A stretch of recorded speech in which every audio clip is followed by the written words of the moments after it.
Was ist das?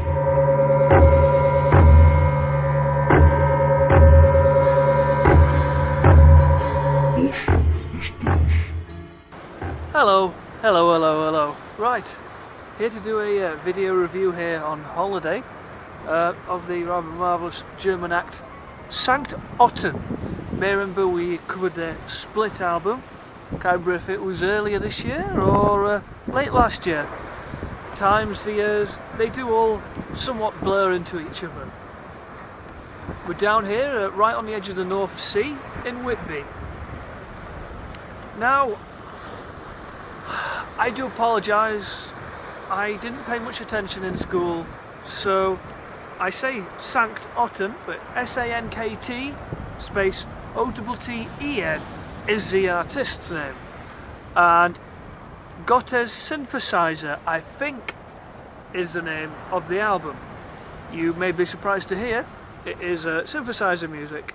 Now obviously we're in some very harsh conditions here and I had to travel light, so I don't have the big old ghetto blaster, just a bit of a Nintendo sound system for you. So you may notice, as the album title suggested, we are in the realm of the synthesizer. I should probably keep this slightly off camera but close to you so you can hear the sounds. We do slightly have a competition here from nature, which is pretty damn loud at the moment. Now, Sankt Otten harken back to the classic era of the synthesizer soundtracks, but given a nice modern digital sheen on the production side. Previous album I reviewed had a very dark gothic tinge to it, bringing to mind things like Goblin and other classic horror film soundtracks of the 80s. But you could probably detect, I'm hoping, if the sound's not getting completely gobbled up by the voids of nature, but there's a more upbeat, spaced out vibe to this album.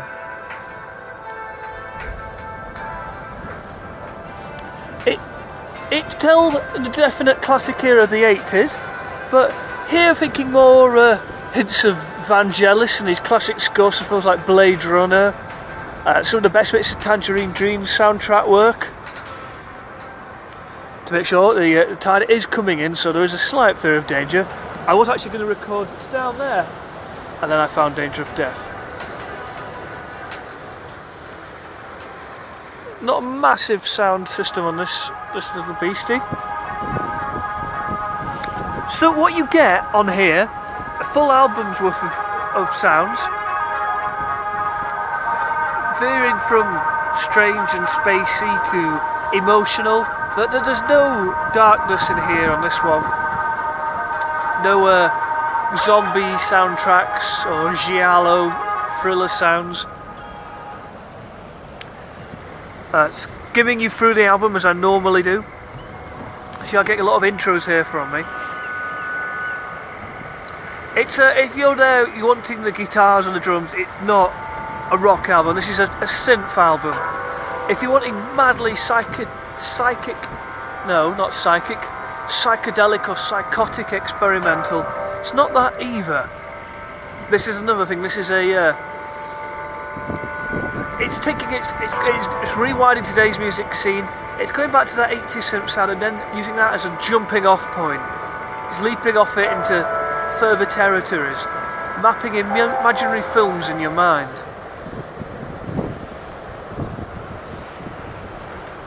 It's also a long album. There's plenty of tracks on here, a lot of different vibes and moods.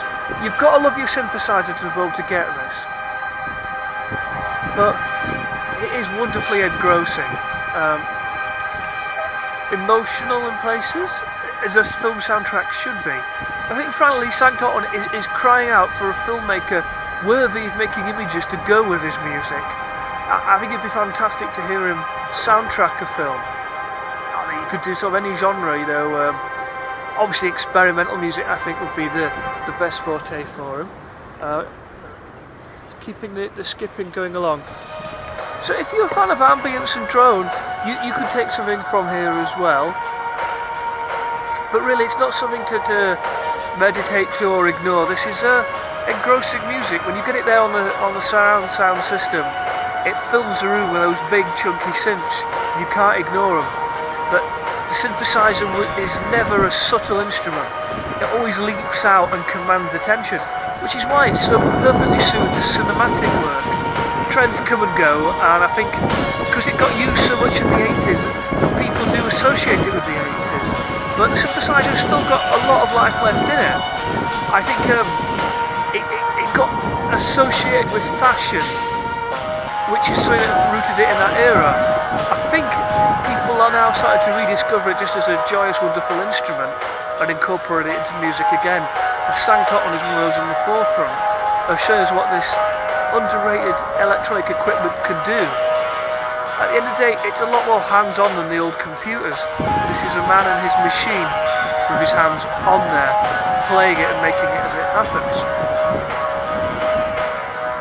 What people make who are expecting something more horror-ish out of him, I don't know. This is not a horror film soundtrack, certainly not the normal classic horror film soundtrack as you'd expect it. Sure, there's a curious hints in there, ambiguous darkness, but there's no shock horror in here, there's no corniness, there's no cliches. So summing up, this is a classic bit of electronic, looking both ways like the Janus head, future and past. It ain't going to be everyone's cup of tea, but as long as you love your synthesizer, you should really check out this album.